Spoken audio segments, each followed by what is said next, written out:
Okay. तो सबसे पहले ये कुछ छोटे से मजाक हैं यार, वो नामों वाला। ऑर्डर पे तो आपको पता ही है, एक्स और वाई मतलब कोई एक वैल्यू साथ दूसरे कोई रियल नंबर, दोनों रियल नंबर्स होते हैं। इसका एक और नाम है टू ट्यूपल, ठीक है। इसी तरह से अगर तीन हो तो उसको ट्रिपल या फिर थ्री ट्यूपल भी कहते हैं, और अगर फोर हो तो क्वाड्रूपल या फोर ट्यूपल भी कहते हैं। इसी तरह से चलता जाता है एन ट्यूपल, मतलब जो भी नंबर है उसके लिहाज से। जैसे एग्जांपल अगर एक सिक्स ट्यूपल की दी जाए तो ये सामने के जी छः नंबर एक साथ हैं।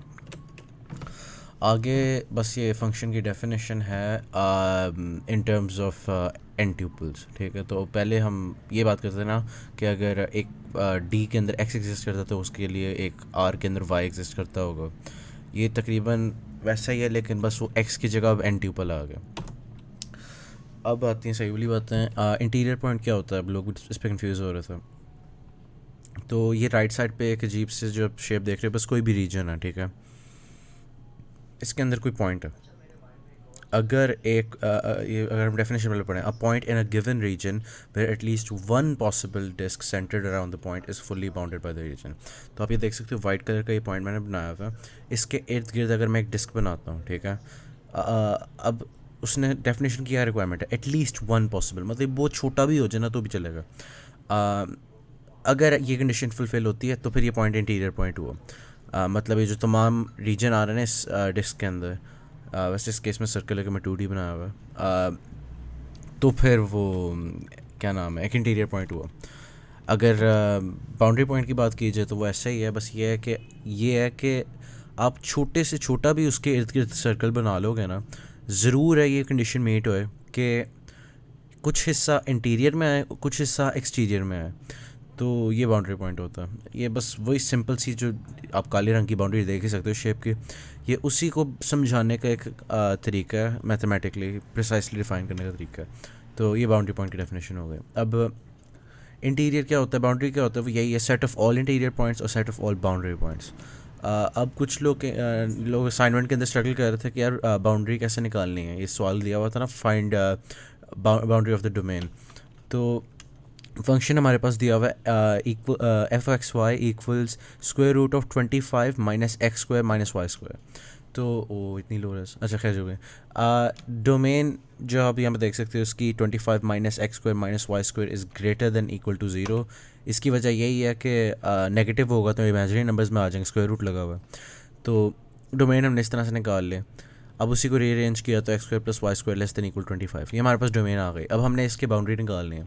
तो वो आप देख ही सकते हो जो 25 है। खैर अच्छा एक सेकंड, एक सेकंड, चलो ठीक है यार, यही सिंपल तरीका है कि अगर लेस देन लगा हुआ है या ग्रेटर देन लगा हुआ है, आप सीधा उसको इक्वल से रिप्लेस कर दोगे ना तो आपको वो मिल जाएगा। खैर वो हर चीज़ के लिए अप्लाई होगा, कुछ में होगा वो आपको सोचना पड़ेगा थोड़ा। लेकिन x square plus y square less than equal 25, ये एक सर्कुलर रीजन होता है विद रेडियस 5, ठीक है। तो इसकी बाउंड्री वो सर्कल की ही बाउंड्री, जो पॉइंट्स होंगे वही होगा ना। तो इसलिए यहाँ पे x square plus y square equals 25। तो आपकी डोमेन के अंदर जो क्या नाम है, एंड पॉइंट्स हैं, डोमेन एंड पॉइंट्स हैं, वही बेसिकली आप मेरा ख्याल है बाउंड्री ढूंढने में ना आपको आपकी मदद करेंगे। बकाया आपने बस ये डेफिनेशन अप्लाई करने की कोशिश करनी है जैसे तक कर सकते हो। आगे क्लोज रीजन ओपन रीजन का मजाक है। ये आप देख के कह रहे हो कि यार ये तो नहीं क्लोज रीजन, ये तो देखो ना ऊपर जा ही जा रहा है। लेकिन क्लोज रीजन की डेफिनेशन इसके अंदर कुछ और है। इसके अंदर ये है कि ऐसा रीजन जिसके अंदर तमाम उसके अपने बाउंड्री पॉइंट्स इंक्लूडेड हों। अच्छा अब इसका क्या मतलब है, ये आपके सामने डायग्राम है। तो ये इसके अपने बाउंड्री पॉइंट्स की अगर हम बात करें तो फिर यही है ना कि वो जो पर्पल आउटलाइन है, तो वो जो पर्पल आउटलाइन है वो इसकी बाउंड्री हो गई। तो अगर ये रीजन ये बाउंड्री पॉइंट्स को भी इंक्लूड करता है तो ये क्लोज रीजन है। और अगर नहीं करता, जो मैंने यहाँ पे जो अमूमन ये डॉटेड लाइन से इस तरह से रिप्रेजेंट होता है, तो फिर वो एक ओपन रीजन है। बस ये फ़र्क है इसमें। आगे लेवल कर्व्स का टॉपिक है, वो यही है, आपके पास जो भी फंक्शन आप उसको कोई वैल्यू दे देते हो। जैसे कि F of x Y equals A था हमारे पास, ठीक है। ये ए जो है ना, बेसिकली ये लेवल कर्व का लेवल है। अब इसका लेवल कर्व बेसिकली किसी वैल्यू के ऊपर होता है। तो हम ये कहते हैं कि level curve of function f at 25 या एट ज़ीरो, जैसे कि पिछली वाली असाइनमेंट थी ना, इसके अंदर भी ऐसे ये लिखा हुआ है ना, describe the functions level curves, और अगर सी इक्वल 0 1 2 3 4 लिखा हुआ है, तो यहाँ पे मैंने ए लिखा हुआ है, उन्होंने सी लिखा हुआ है, एक ही बात है, कांस्टेंट है बस कोई। तो सिंपल सी बात है, बस आपने इक्वल टू डाल देना और बाद में सॉल्व करना, तो आपके पास आ जाएगा। तो इसका x square plus y square equals 25 बन रहा है लेवल कर्व 25 पे। इसी तरह से आप छोटे से करते जाओ तो वो अलग अलग छोटे छोटे सर्कल बनते जाएंगे। आगे बात आ जाती है लिमिट ऑफ द फंक्शन। ये किस तरह से वैल्यूएट करना है ये तो आपको पता ही है थोड़ा बहुत, हमने सिंगल वेरिएबल में किया था। बस बस 2 वेरिएबल्स के अंदर ये है कि राइट साइड पे आप देख सकते हो कि limit x y approaches to zero मतलब ओरिजिन। तो यहाँ पे हम जैसे x को रिप्लेस करते हैं ना, उसी तरह से y को भी रिप्लेस कर देंगे। तो वो यहाँ पे तो वो ज़ीरो की फॉर्म बन रही थी, इसलिए पहले वो डिस्टर्बिंग फैक्टर को हमने रिमूव किया फैक्टराइज करके, फैक्टराइज तो नहीं खैर, जो डिनोमिनेटर्स को रैशनलाइज करके, खैर जो भी। तो इस तरह से जैसे पुरानी वाली लिमिट सॉल्व करते हैं ना, उसी तरह से डिस्टर्बिंग फैक्टर रिमूव किया, बाद में लिमिट अप्लाई कर दे। तो बेसिक तो काम वही है जो पहले करते आ रहे हैं, बस एक और एक्स्ट्रा छोटा सा वेरिएबल लग गया साथ। फिर इसके अंदर टॉपिक आता है वही कॉन्टीन्यूटी ऑफ फंक्शन, ये भी पहले पढ़ा हुआ है। वही कंडीशंस हैं 3 जो पुरानी चल रही थी कि फंक्शन की वैल्यू एग्जिस्ट करनी चाहिए, 2 साइडेड लिमिट एग्जिस्ट करनी चाहिए, और फंक्शन की जो वैल्यू है वो लिमिटिंग वैल्यू के बराबर होनी चाहिए।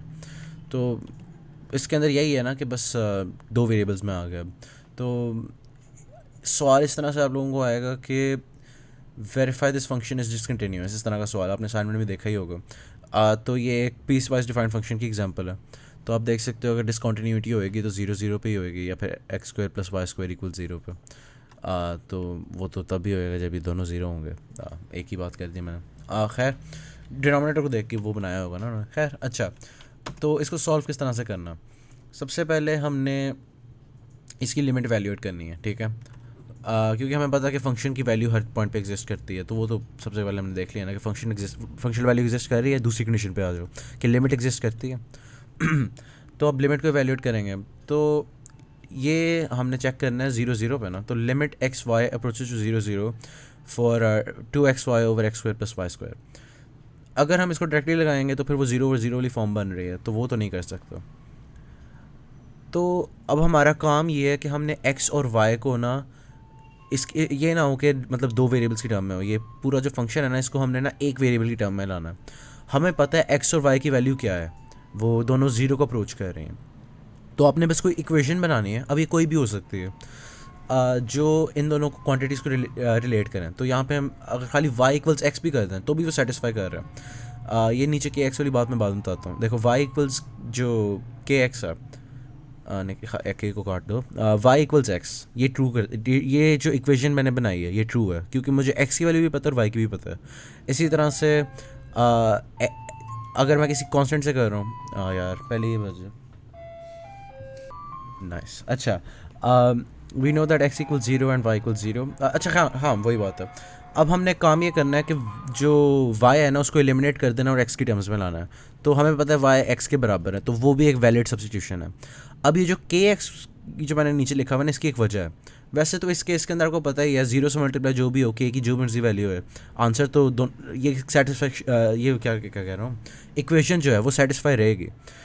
तो ये करने का तुक ये बनता है के डालने का कि आप मल्टीपल पाथ से एक ही बारी चेक कर रहे हो, के की मुख्तलिफ वैल्यूज़ हो सकती हैं, आप वो तमाम पॉसिबिलिटीज़ को कर रहे हो चेक, क्योंकि आप एक्स और वाई को एक दूसरे की टर्म्स में एक बहुत मुख्तलिफ तरीक़ों से एक्सप्रेस कर सकते हो।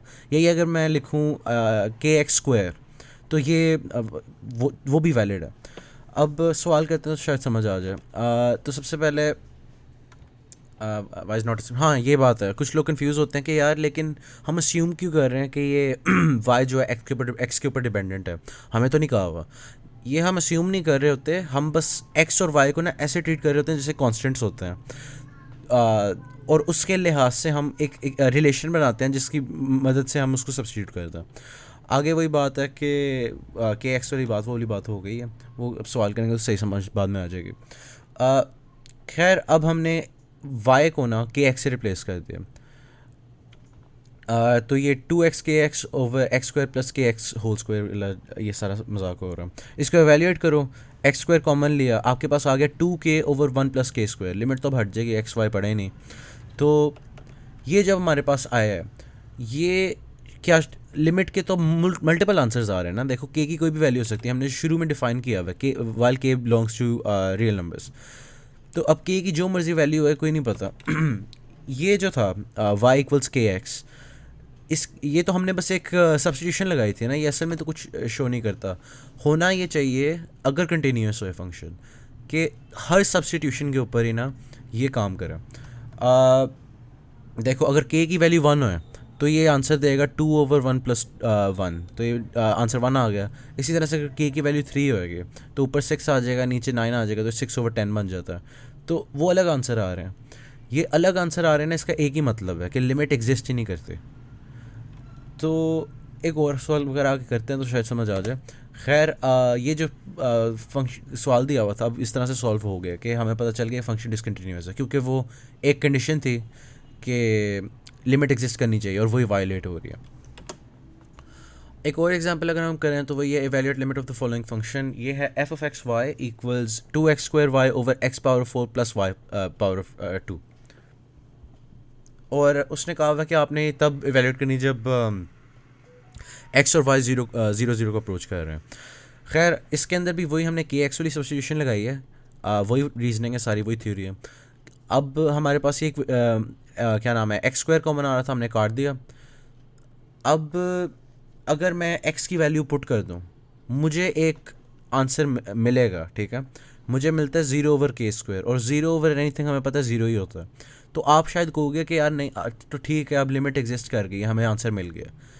आम तौर पे ऐसे ही होता है, लेकिन एक केस आप देखना भूल गए हो। के की वैल्यू 0 भी तो हो सकती है ना, के तो कुछ भी हो सकता है। तो अगर के की वैल्यू 0 होगी तो वो 0 ओवर 0 वो तो इन्फिनिटी बन जाती है ना। तो वही बात है कि असल में ये उस एक केस के अंदर, क्योंकि आंसर डिफरेंट आ रहा था, इसलिए वो हम कहेंगे लिमिट एग्जिस्ट नहीं करते। के की तमाम बकाया वैल्यूज़ के ऊपर बिल्कुल सही आ रहा है। अगर के एक्स स्क्वायर से भी करो, हो सकता है आपके साथ इसी तरह का कुछ हो। आप मल्टीपल अप्रोचेस ट्राई करते हो और उस हर अप्रोच के अंदर ना ये के का जो, अब के का शायद आपको पॉइंट समझ आ रहा हो, अगर मैं खाली एक्स स्क्वायर से करता ना, या खाली एक्स से रिप्लेस कर देता, क्योंकि वो भी सेटिस्फैक्ट्री है, वाई इक्वल्स एक्स ट्रू है। तो अगर मैं इसको रिप्लेस करता, जो एक्सप्रेशन था वो आंसर तो वही आना था, मतलब आंसर सही ही आना था। लेकिन आप खाली एक अप्रोच से ट्राई कर रहे हो, आपको मल्टीपल अप्रोचेस से ट्राई करना पड़ेगा चेक करने के लिए कि हर केस के लिए ये कंटिन्यूस है या नहीं है। अब हर केस में हम कर तो नहीं सकते, तो काफ़ी बार ऐसे भी होता है कि ये सर ने बताया था कि नीचे डिनोमिनेटर में आप देख सकते हो ना, पहले यहाँ पे एक्स स्क्वायर प्लस के स्क्वायर आ रहा था। जब भी ऐसे डिनोमिनेटर के अंदर वैल्यू आ रही हो ना एक्स की, तो समझ जाओ कि हो सकता है कि कोई ना कोई पॉसिबल दूसरी सब्स्टिट्यूशन है जिसके अंदर ये इन्फिनिटी दे रहा हो। इसको जनरल फॉर्म में लिखा हुआ है मैंने यहाँ पे कि के x over A x power of कुछ भी हो सकता है, सी ओवर डी मेरा मतलब था कि कोई भी रियल नंबर है। खैर ये टीचर की अहमी टिप थी कि किताब वगैरह मैंने लिखा हुआ एक्स्ट्रा आता है। उसके बाद आ जाता है मसला है कि भाई हमें कैसे पता चलना है कि कौन सी सब्स्टिट्यूशन लगानी है। इतने तरीक़ों से आप एक्स और वाई को आपस में रिलेट कर सकते हो, ठीक है। वाई इक्वल्स एक्स क्यूब भी लिख लो, वाई इक्वल्स एक्स पावर 4 भी लिख दो। हमें कौन सा पता, हम सारे लिखने थोड़ी बैठ सकते हैं, क्योंकि यहाँ पे हमने देखा ना कि के की एक सर्टेन वैल्यू के ऊपर पता चल रहा है जी कि ये इन्फिनिटी आ रहा है।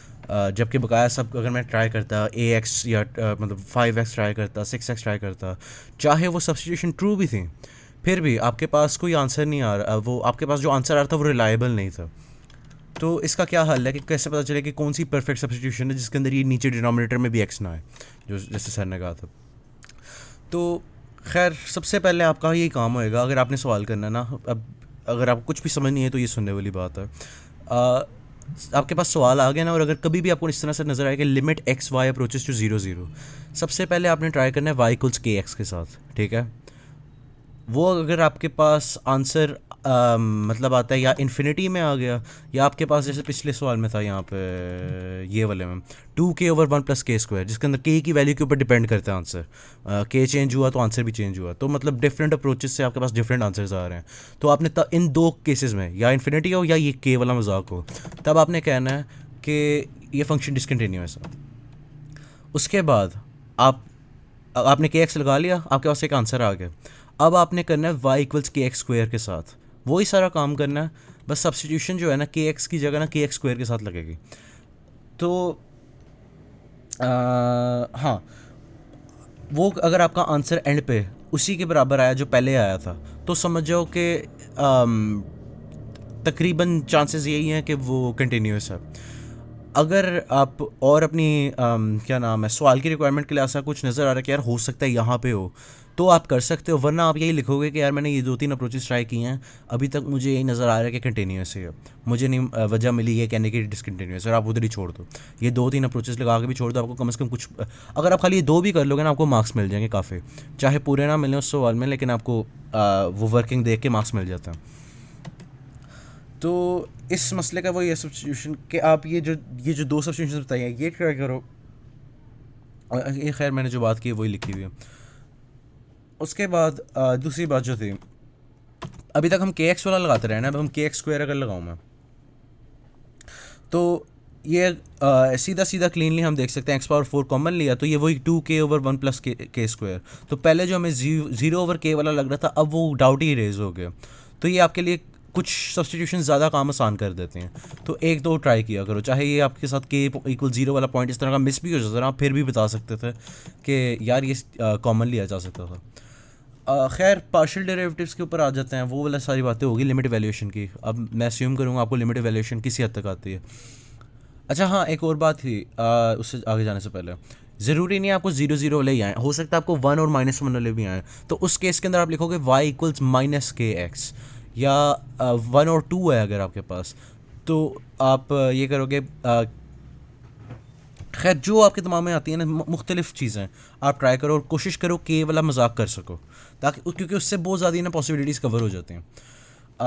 होपफुली अगर कुछ नहीं समझ आए, कम से कम ये बात समझ आ गई है कि अगर आपके पास लिमिट एक्स वाई अप्रोचेस जो 0-0 वाला आए, तो आपने ये 2 सब्स्टिट्यूशन ट्राई करनी है, और ये प्रोसीजर है। अगर कुछ भी समझ नहीं आई, बस ये बात दिमाग में रख लो। खैर पार्शियल डेरिवेटिव्स डेफिनेशन ये वही है कि यार जैसे नॉर्मल डेरिवेटिव्स की डेफिनेशन होती है ना, सारा वही मजाक है, बस एक एक्स्ट्रा वेरिएबल साथ वही आ रहा है। उसके अंदर यही होता था ना, f(x0 + h - f(x0 whole over h), तो यहाँ पे बस कॉमा y0 साथ ऊपर लहर रहा है और कुछ भी नहीं है, बस साइन चेंज हो गया, काम एग्जैक्टली वही है। तो ये इसी तरह से विद रिस्पेक्ट टू y भी हो सकता है, उसके अंदर बस +h की पोजीशन चेंज हो गई है, ये कोई ख़ास मुश्किल बात नहीं है। तो पार्शियल डेरिवेटिव्स बेसिकली डेरिवेटिव की तरह ही होते हैं, बस साइन चेंज है। आप साइन समझो लगा ही नहीं हुआ, आपके पास आता है x² + 2y, और आपको कहा जाता है कि यार इसको डिफ्रेंशिएट करो विद रिस्पेक्ट टू x। अब आपने y जब भी देखना है आपने ऐसे ट्रीट करना है जैसे ना कोई 5 है या 7 है, आपने कांस्टेंट की तरह ट्रीट करना है। x के रिलेटिव वो एक कांस्टेंट है, तो अगर आप x के रिस्पेक्ट से आप डिफ्रेंशिएट कर रहे हो ना, आपने खाली x को ही देखना है, आपने y को गिनना ही नहीं है। तो ये y को हम साइड पे ले जाएंगे, क्योंकि कांस्टेंट अगर 2 भी होता तो हमने साइड पे लेके जाना था ना, उसको उसी तरह ट्रीट करना है। फिर x² के ऊपर वो क्वेश्चन कह रहा हूँ पावर रूल रह गया, और वो आगे 2y जो है वो 0 बन रहा है। क्यों? क्योंकि y कांस्टेंट है। जब हम x के रिलेटिव बात कर रहे हो ना, x के लिए y कांस्टेंट है और y के लिए x कांस्टेंट है। तो जिस वेरिएबल के लिहाज से कहा हो रहा ना, आपने उसी के ऊपर वो वाले काम करने हैं, बकाया सबको आपने भूल जाना।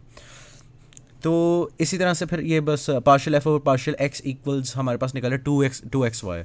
यही प्रोसीजर अगर हम पार्शियल f और पार्शियल y करें ना, x की जगह y के रिलेटिव पार्शियल डेरिवेटिव लें, तो x² + 2 आता है। तो ये जो आप देखते हो बार बार साइन पार्शियल का और d का, इसके अंदर कुछ लोग कन्फ्यूज़ हो जाते हैं कौन सा कब आएगा। तो सिंपल सा यही है कि अगर वो एक वेरिएबल के ऊपर है ना फंक्शन, तो d आएगा साथ, अगर मुख्तलिफ पे है तो फिर साथ ये पैरेलल का जो होता है साइन वो आएगा। ये f(x) था, उसके अंदर df और dx हो गई, सारी बात हो गई। इसके अंदर कोई पार्शियल डेरिवेटिव वाली बात ही नहीं है, x से डेरिवेटिव ले लिया, तमाम डेरिवेटिव्स हो गए। लेकिन अगर हम f(y) की बात करें, तो इसके अंदर मैं खाली x की रिस्पेक्ट से ले सकता हूँ या खाली y की रिस्पेक्ट से ले सकता हूँ, तो वो इसलिए पार्शियल हुआ, वो मुकम्मल डेरिवेटिव ना हुआ, उसका मुकम्मल भी होगा वो बाद में बात है। तो सेकेंड ऑर्डर पार्शियल डेरिवेटिव जो हैं f(x) इक्वल्स f(x), हाँ ठीक है सही है। ये जो है f(x)x आप ये देख सकते हो, आपको कभी आ जाता होता है सवाल में एफ एक्स एक्स या f subscript y x, f subscript x y. इनका मतलब ये है कि जैसे कि अगर हम दूसरा जो अपर राइट पे लिखा हुआ है वो देखें, तो एफ ऑफ वाई इसका मतलब है derivative of f with respect to y, brackets मतलब ये हो जाए तो उसके बाद डेरिवेटिव ऑफ वो जो भी आया था answer with respect to x. तो ये आप देख सकते हो कि पहले वो partial f over partial y पड़ा हुआ है, उसके ऊपर ऑपरेशन हो रहा है पार्शियल ओवर पार्शियल एक्स वाला। तो ये बस लिखने का तरीका है, ये मुख्तलिफ किस्म के सेकंड ऑर्डर पार्शियल डेरिवेटिव्स लिखने का तरीका है। ये एक बार देख लो, अगर समझ नहीं आती तो बाद में कुछ कह रहा ना।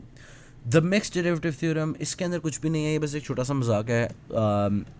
यही है कि अगर कोई फंक्शन है ना आपके पास, वो एफ ऑफ एक्स वाई, उसका जो सेकंड ऑर्डर डेरिवेटिव्स हैं दोनों, एक्स वाई वाला और वाई एक्स वाला, अगर दोनों कंटिन्यूस है ना किसी पॉइंट पे, तो वो बराबर होंगे लाजमी, मिक्स्ड डेरिवेटिव्स दोनों।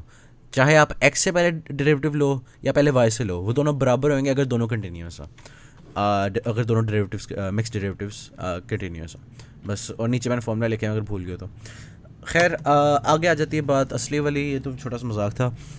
पैरामेट्रिक इक्वेशंस, पैरामेट्रिक इक्वेशंस मैंने पहले भी थोड़ी सी पढ़ी हुई हैं पिछली क्लास में, लेकिन एफ ऑफ एक्स वाई आप देख सकते हो एक फंक्शन है 2x² Y plus 3x Y square, ठीक है, कोई भी फंक्शन हो सकता है, ये बस एवं ही है। तो अगर ऐसा हो ना कि x और y जो इसके इनपुट्स हैं वो किसी और वेरिएबल के ऊपर डिपेंड कर रहे हैं, जिसको आमतौर पे t लिखा जाता है वैसे, तो वो ये जो इक्वेशंस है ना, x of t equals cos t, y of t equals sine t, ये बेसिकली पैरामेट्रिक इक्वेशंस कहलाती हैं, ये जो दो इक्वेशंस हैं। इससे हमें पता चलता है कि कौन सी चीज़ किस पे डिपेंड कर रही है। ये आप राइट साइड पे देख सकते हो, ब्लू में जो है ना z, अगर कहा ना हो तो हम इसको z कहते हैं अगर x y हो इनपुट्स तो। ये ब्लू में लिखा हुआ है, ब्लू में लिखे होने की वजह ये है कि ये बस बोलने में आसानी है नहीं, ये डिपेंडेंट वेरिएबल है, ठीक है, ये सबसे ऊपर होता है। उसके बाद दरमियान में हमें पता है कि किस पे डिपेंड कर रहा है, एक्स पे कर रहा है और वाई पे कर रहा है, तो ये इंटरमीडिएट वेरिएबल्स हो गए। इसी तरह से ये, लेकिन ये दोनों भी ना किसी एक चीज़ पे डिपेंड कर रहे हैं, वो टी पे कर रहे हैं ना डिपेंड, तो असल में इंडिपेंडेंट वेरिएबल हुआ टी, तो जी भी इनडायरेक्टली डिपेंड कर रहा है टी पे। तो ये जो साइड पे डायमंड सा बना हुआ है ना, इसको डिपेंडेंसी डायग्राम भी कहते हैं। मेरा नहीं ख्याल ये कहने को बनाने को आएंगी, लेकिन सर ने एक बार क्लास में बनाई थी, मैंने कहा जिक्र कर दूँ। अब पैरामेट्रिक इक्वेशंस को सॉल्व कैसे करते हैं, अगर आपको कोई इस तरह का डेरिवेटिव पूछ दिया जाए कि एफ ऑफ एक्स वाई का डेरिवेटिव बताओ विद रिस्पेक्ट टू टी, क्योंकि असल में तो इंडिपेंडेंट वेरिएबल वही है ना, वो उसका भी आंसर हमें पता होना चाहिए। तो उसके लिए हम यूज़ करते हैं चेन रूल। अब चेन रूल हमने पहले भी पढ़ा है, लेकिन अब आप देख के थोड़ा घबरा गए हो गए ये क्या है, तो अभी इसको भूल जाओ, आगे चलते हैं। वापस आते हैं उस बात पे थोड़ी देर में। सबसे पहले हमने जो बचपन में शुरू से चेन रूल पढ़ा हुआ है वो यही है ना कि एफ ऑफ एक्स अगर हमारे पास पढ़ा हुआ है और एक्स पी पे डिपेंड कर रहा है, तो d f over d p equals d f over d x whole into d x over d p. तो ये तो पुराना वाला चेन रूल है जो पिछली क्लासों में पढ़ा हुआ है, अगर नहीं याद आ रहा तो एक मिनट देख लो, शायद याद आ जाए। तो ये तो बेसिक चेन रूल था ना। अब पार्शियल डेरिवेटिव्स में क्या होता है, एक एक्स्ट्रा वेरिएबल आ जाता है ना, ये एफ ऑफ एक्स से हम चले जाते हैं एफ ऑफ एक्स वाई में, तो वाई भी अब हम कहते हैं चलो यार पी पे डिपेंड कर रहा है कि कोई वेरिएबल है, ठीक है। तो सबसे पहले अगर हम साइंस की बात करें, ये डी जो थे ना, जो यहाँ पे थे D f over d x, वो रिप्लेस हो गया partial f over partial x से, क्योंकि अब अगर आप एक्स की रिस्पेक्ट से डेरिवेटिव लोगे वो फुल डेरिवेटिव नहीं होगा, वो खाली एक्स की रिस्पेक्ट से होगा। तो वही वाली बात, जो साइन कब कौन सा आएगा, काम वही हो रहा है, साइन बस डिफरेंट है। लेकिन आगे एक और टर्म आ गई है, उसके अंदर सारा कुछ वही है, बस एक्स जो है ना वाई से रिप्लेस हो गया। इसी तरह से अगर हम एक और टर्म ऐड करें, अब एफ एफ एक्स वाई जी हो गया, 3 वेरिएबल्स पर डिपेंड करता है, तो एक तीसरी टर्म आ गई। और ये आप देख सकते हो, ये भी पार्शियल, मतलब रूल ये है, अगर हम अब वापस आएँ, नंबर ऑफ़ वेरिएबल्स जितने हैं ना आपके फंक्शन जिस पर डिपेंड कर रहा है, उतनी टर्म्स आएंगे। तो यहाँ पे 3 टर्म्स थी, यहाँ पे 2, इधर 1। अब अगर मैं कहूँ कि यार चलो ठीक है, एक्स जो है ना वो खाली पी पे डिपेंड नहीं करता, वो क्यू पे भी करता है, तो अब पार्शियल का साइन इसके साथ भी आ जाएगा, आंसर वही आएगा तकरीबन अगर फंक्शंस वही हैं तो। लेकिन वो मसला खैर ये बस बताने के लिए कि साइन वगैरह कब होने वगैरह, हो सकता है कि अब आपको शायद समझ आ गई हो, मुझे कोई उम्मीद नहीं है, मैं मिस्टर रिजवान नहीं हूँ, मेरी नहीं वो आदत। लोगों को ओके, क्रेंच आगे आगे। इम्प्लिसिट पार्शियल डिफरेंशिएशन, ठीक है। हमने इम्प्लिसिट डिफरेंशिएशन पहले 2 वेरिएबल्स में की हुई है, अब 3 वेरिएबल्स में कर रहे हैं। ये एक इक्वेशन दी हुई है हमें, if y g minus l n j equals x plus y, find partial g over partial x. तो हम यहाँ पे लेंगे derivative with respect to x on both sides, ठीक है। तो वो तो आपको पता ही है कैसे लेना।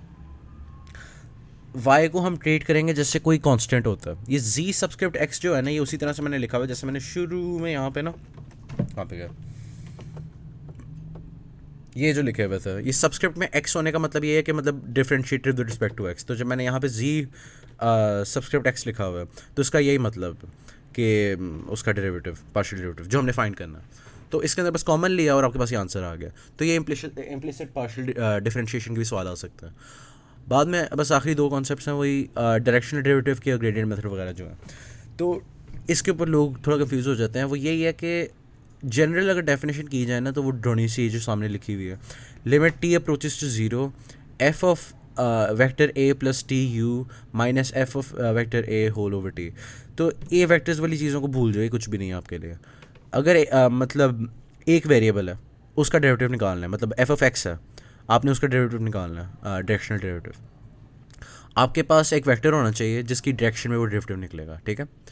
उस डायरेक्शन का जो है ना, आपने खाली उसके यूनिट वेक्टर के साथ खेलना है। तो जहाँ पे भी यू लिखा हुआ है ना, उसका मतलब यूनिट वेक्टर है, उसकी डायरेक्शन में जिस जगह पे आप वो डेरिवेटिव ले रहे हो, जिस डायरेक्शन के लॉन्ग आप डेरिवेटिव ले रहे हो। तो पहली एग्जांपल यही है, limit t approaches to f of x not plus T u in the direction of x. ये सब्सक्रिप्ट एक्स का ये मतलब है, माइनस एफ ऑफ एक्स मतलब इस, अच्छा सीधी सीधी बात है, जो यूनिट वेक्टर होगा ना उसका आई वाला कंपोनेंट, ये यू ऑफ एक्स का ये मतलब है।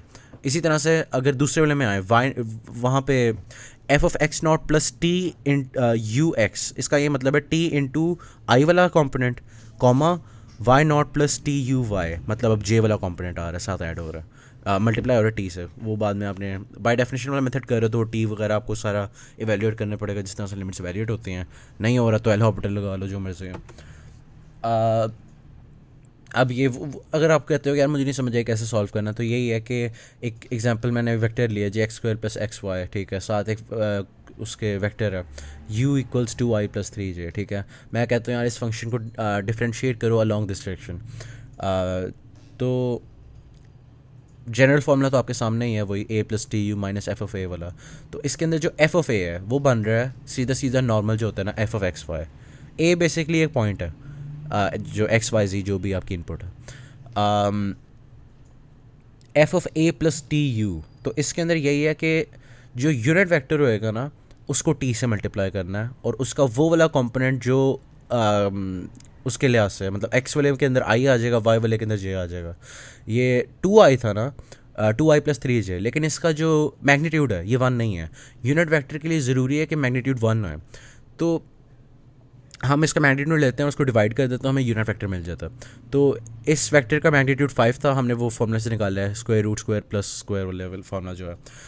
तो उसको डिवाइड किया तो हमें पता चल गया ठीक है यार 2/5i प्लस 3/5j जो है ना इसका यूनिट वेक्टर है। अब उसी के साथ आगे वो टी मल्टीप्लाई हो रहा है, वो जो फॉर्मूले का टी था। अब आगे कुछ भी नहीं है, आगे बस आपने ये जो F of A plus T U की वैल्यूज़ हैं वो पुट करनी है। ये वो आगे से बस मैथ या लिखने वाला काम ही है, लेकिन कॉन्सेप्ट यहाँ यहीं तक था। आगे जो सबसे अहम बात आ जाती है वो है ग्रेडियंट मेथड की। अच्छा ये जो डी यू एफ ए है ना, मैंने बताया नहीं, ये बेसिकली डायरेक्शनल डेरिवेटिव को लिखने का तरीका है। डी का मतलब समझ लो डायरेक्शनल डेरिवेटिव, यू का मतलब है with respect to vector u, और एफ मतलब फंक्शन जो है, आगे ए वो एज इट इज़ आएगा, उसको बस भूल जाओ। ये डी यू एफ ए करके लिखते हैं डायरेक्शनल डेरिवेटिव को। तो अच्छा है, चलो ठीक है, आगे ग्रेडियंट मेथड। अब ग्रेडियंट मेथड के अंदर ये होता है कि ग्रेडियंट वेक्टर नाम की जो एक चीज़ होती है ना, हम उसको इस्तेमाल करते हैं। वो हमने पहले पढ़ी नहीं हुई, तो पहले उसकी तरफ देख लेते हैं। वो फॉर्मूला ऊपर वाला भूल जाओ। ग्रेडियंट वेक्टर बस यही होता है कि आप partial f over partial x करो और आई साथ उसको कह दो कि यार ये आई वाला कंपोनेंट है, partial f over partial y ये जे वाला कंपोनेंट है, partial f over partial g ये के वाला कंपोनेंट है। तो ये आपकी 3 वैल्यूज़ होंगी वेक्टर के, 3D वेक्टर के। तो ये जो आपको आंसर मिलता है ना, इसको कहते हैं ग्रेडियंट ऑफ अ वेक्टर। अब अगर इस ग्रेडियंट को आप एक यूनिट वेक्टर से डॉट प्रोडक्ट लो, ठीक है, जो आपके पास आंसर आएगा ना वो एक डायरेक्शनल डेरिवेटिव होगा इन द डायरेक्शन ऑफ यू। तो ये वो जो लंबा तरीका था ना ये डेफिनेशन वाला, उससे बचने का बहुत आराम से तरीका हो जाता है, बहुत छोटा हो जाता है सवाल। उसके अंदर आप पता नहीं एल हॉपिटल वगैरह लगा रहे हो।